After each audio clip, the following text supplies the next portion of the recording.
Hey everyone, One Big Boss here. As you can tell by the title of the video that you clicked on, we're back to another episode of New to Retro Reviews. And today is kind of a special day for the game that we're reviewing because it's an older game that got technically, well, it's called a remaster, but I think it's kind of more of a remake in that aspect.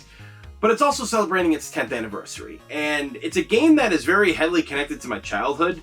And a quote from Rocky Balboa came up when I was thinking about the birthday of this game. And in this movie, he says, the older I get, the more things I have to leave behind. That's life. And it's something that's started to resonate with me more and more as the years have gone on, because a lot of things have been changing in my life over the years. Some for the better, some for the worst, and sometimes you have to say goodbye to a lot of things in your life. But one of the things that I love about video games is you really don't have to say goodbye to them, because they have a way of sticking around or being able to still play them, right? And for me, the original Ducktales game on the NES is a game that's just pure gold. This game, this is actually the one that belonged to my cousins years ago when we played it all the way back when we were little kids, is something that unlocks a lot of memories and takes me back to the time when I first remember playing it and a lot of other times playing it with my cousins. I remember what their room looked like. There was a secondary living room at their house because they had a pretty big house back then. And we all gathered in there to play games. A lot of times it was regular Nintendo stuff. We played a lot of Tetris. We played a lot of Legend of Zelda. We played DuckTales is another one. And Mario Bros. 3 we played a lot of as well. But DuckTales was one that resonated with all three of us, especially me, because I grew up loving DuckTales. This was such a good show back in the day. And I've gone back and watched a lot of it, and it still holds up. Also, if you haven't seen the 2017 reboot of DuckTales, check that out too, because that's pretty good, honestly. It's a really, really good show. But this game holds a lot of memories, and I'm thankful that it got another chance years later to become something else, so I didn't actually have to say goodbye to this. And that game was Ducktales Remastered, and we are now on the 10th anniversary. By the time this video comes out, it will be the 10th anniversary of this game, and I think this was a game that nobody asked for, but is super glad that it exists. And I think maybe sometimes that's the best gift of all with games, or pretty much anything in general, is something that you don't ask for and then you get and you're extremely happy. And I know a lot of us were happy about this, that Capcom was coming back to make this game. Actually not 100% true, because it was actually WayForward that worked on this, because, well, I think at the time, there was no better company to handle this than WayForward. They have done such a great job with a lot of the games they've worked on for years, and this game was a home run for them, and I couldn't imagine anybody else making this at the time. This is something that I think was made with a lot of love, dedication, and care. And it's called DuckTales Remastered, but there are some things added to this game that are a little bit different, and honestly, it feels more like a remake, something very akin to Resident Evil Remake, where if any of you have ever played Resident Evil 1 and its remake in the 2000s, you know that, well, a lot of things changed, but it was still basically the same game with new stuff thrown in. And that's kind of what DuckTales Remastered was. So for me, I don't know, I just really enjoyed this game when it came out, because I felt that I was not just seeing a new game, but I was going back to the game that meant a lot to me in my childhood. And for those of you who've been on the channel for a long time, you know that I didn't have the best childhood in multiple ways. Unfortunately, you know, it happens, but video games were there for me, and DuckTales was one of those games, and that's what we're going to be reviewing today. So if you guys have already liked this intro, please stick around, because there's more of the game to review. So with that being said, let's jump into said review with DuckTales Remastered on its 10th anniversary. Announced in March of 2013, DuckTales Remastered shocked many, and honestly, how could you not be shocked? I don't think anyone had that on their bingo card for gaming that year, nor did I think anyone asked for this, but it's DuckTales, and you gotta be hyped for it, right? It was released later that year in August, and like I said earlier, today marks the 10th anniversary of this classic with a fresh coat of paint. So it means all the more for me to take a look back at this title and what it gave us then, and what it can still give people 10 years later. The story to DuckTales Remastered is a bit more fleshed out than the one before. The game doesn't just start you off in front of Scrooge's computer to level select what area you want to go to, but rather a cutscene plays and it's the Beagle Boys attacking Scrooge's money bin, which sends the richest duck in Duckburg on a mission to stop the Beagle Boys and save his money.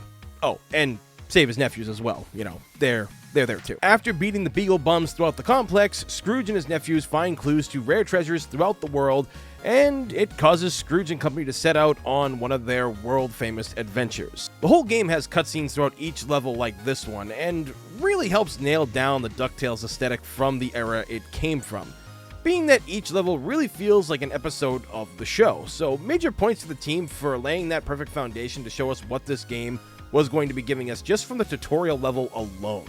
Gameplay for DuckTales Remastered, for the most part, is essentially like it was in the game before. If you've ever played games like Mario and Mega Man or even the original DuckTales, the controls will be super easy for you to master. Scrooge can't jump or attack in the normal conventional ways like other video game characters that came before him, but instead he pogos on his cane to defeat enemies and to get across dangerous obstacles, and, well, by releasing the button to pogo, you are able to control how Scrooge jumps and can even use his cane as a golf-like club to hit objects, defeat enemies, and, well, find hidden treasures. And speaking of, old Scroogey has more of a reason to get the treasures you find hidden throughout this game because, well, they help you unlock cool art and music from the game and from the show as well. While this might not seem like a big deal to newer gamers, us old schoolers lived for doing stuff like this back in the day. It was kind of how you justified spending the money on games for a little bit of replay value. I know a lot of people might see that as tedious in this day and age, but for me, that's a pretty cool way to do your game. The stages have largely remained the same, except now to progress further into the areas of the levels, each area has a task you must complete before you can move on, such as the Amazon level having you collect gold coins to solve a puzzle or getting the pieces you need to activate a secret mirror in the Transylvania area.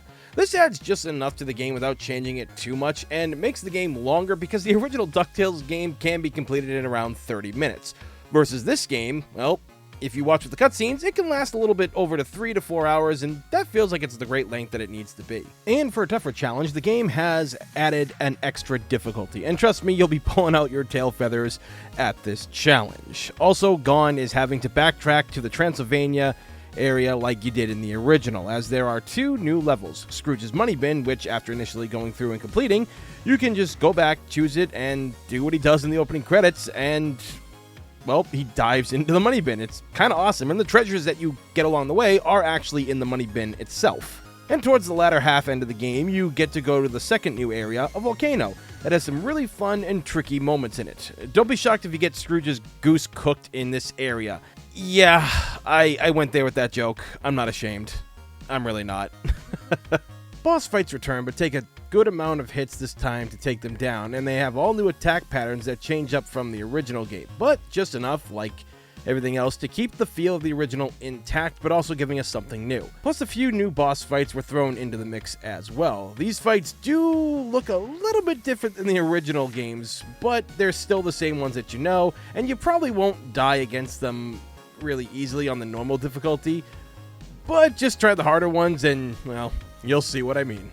Way forward throughout this entire game shows they knew the assignment and aced it. Even the level design, which honestly in the original was pretty amazing to begin with, is treated with such love and dedication. You could see all the old levels being brought into the new era of gaming. There's nothing that doesn't fit. The backgrounds look absolutely incredible, and while in the original some levels didn't actually have a background, just a solid color, it was typical at the time. But in this one, it helps complete the setting you are in. And if you've ever really watched the old DuckTales cartoon show, the background designs were absolutely incredible. And, well, lots of thought and dedication was put into it back then. And, well, I think Way Forward really understood that these levels need to scream color, dedication, and fitting that DuckTales aesthetic because, well, they were using the old 80s design of these characters, and I think they did that really well with this. This is one of the things that I was blown away by when the game first came out 10 years ago, and even all these years later, the game is still on par with a lot of graphics of today.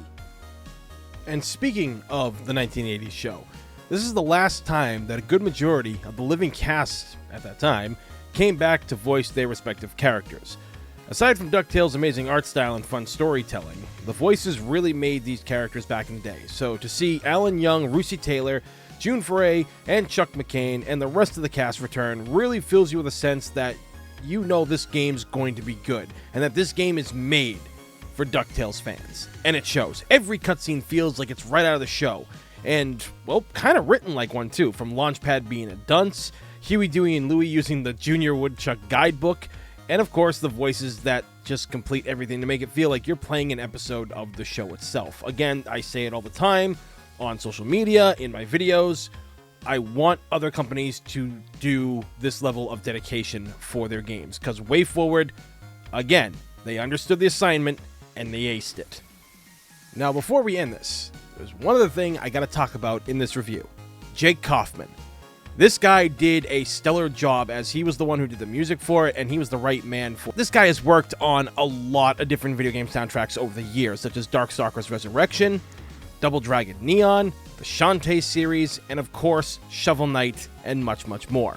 Now, newer versions of songs can frighten people, and yeah, can totally understand that. Been around long enough to see soundtracks getting new sounds to them, and having the remix sound terrible, or they just take the original soundtrack, disregard it, and do a whole new soundtrack for said new game / remake, and it just doesn't work. But everything that Jake does in this is a home run. It's literally the final piece of the puzzle to bring this all together, because the music for DuckTales has always been very iconic. Not just the main theme, and not just the moon theme, which sounds absolutely beautiful in this game, by the way, but they really do a great job at every level of bringing back that nostalgia while treating it with respect, updating it in all the right ways. This is what I'm talking about with game developers, whether it's in their music department, sound department, their controls, graphics, whatever the case is. When you get people that just seem to understand and they know what they want to do, and you let them do it, that's where this comes from. And I think, honestly, it's what makes this a 10 out of 10 game for me personally. I know I don't do, like, 8 out of 10, 9 out of 10 games and stuff like that, but to be honest, it's a 10 out of 10. The music, the graphics, the love, the dedication, the controls, everything just works in your favor in this. Look, I could go on forever and ever about this game and the original. 10 years later, and even longer for the NES title, I'm still finding things to love about this title and how amazing it truly is, with the team at WayForward really giving a damn about a little title like this that nobody was ready for, and they literally struck gold. They hit Scrooge's money bin. This is what gaming is about, whether it's bringing back a legacy game or crafting a new one. Really making a game fun is what all companies need to do, and I think WayForward has set that in stone, and future companies and companies that are out there now need to take a page from that book to make games as fun and exciting as Ducktales Remastered is, because as I said earlier, for me personally, this is a game that's a 10 out of 10. There is no ifs, ands, or buts about it. And there you have it. That is the review for Ducktales Remastered 10 years later. And I think this review speaks for itself when, well, it's just a really good game. And to be honest, I kind of hope that WayForward maybe is in talks in the future to remake DuckTales 2 that was on the NES, because that was a thing. I know the first one's a lot more iconic, and I don't think the second one is as good to a lot of people. I mean, I enjoyed it from when I played, but I think it'd be nice to see them do that. I really hope Capcom gives them the chance, because with this game alone, I feel that they've proven their worth, and what WayForward has done since then, from when that game came out 10 years ago, is pretty damn amazing. So, yeah, you guys have heard my thoughts, my 2 cents, my story, my nostalgic trip back to the past. But I want to know what you guys think of DuckTales Remastered. Did you play the original? Did you play the remastered one? And if so, what did you like about it? Was there something you didn't like? Let me know down in the comments below. So with that being said, please thumbs up and subscribe, because it's free, and this day and age, free is a damn good thing. As always, everybody, thank you for watching. I'm One Big Boss, and I will see you all next time. Hey everyone, thanks for watching. If you could give this video a thumbs up and a share, helps the channel out big time. Give me a follow on Twitter and Discord, where I'm most active. Links down below in the description. Also, I stream on Twitch, so if you'd like to see me play a bunch of new to retro games, well, click down below, give it a follow, greatly appreciate it. Till next time, guys, be safe, and have a good one.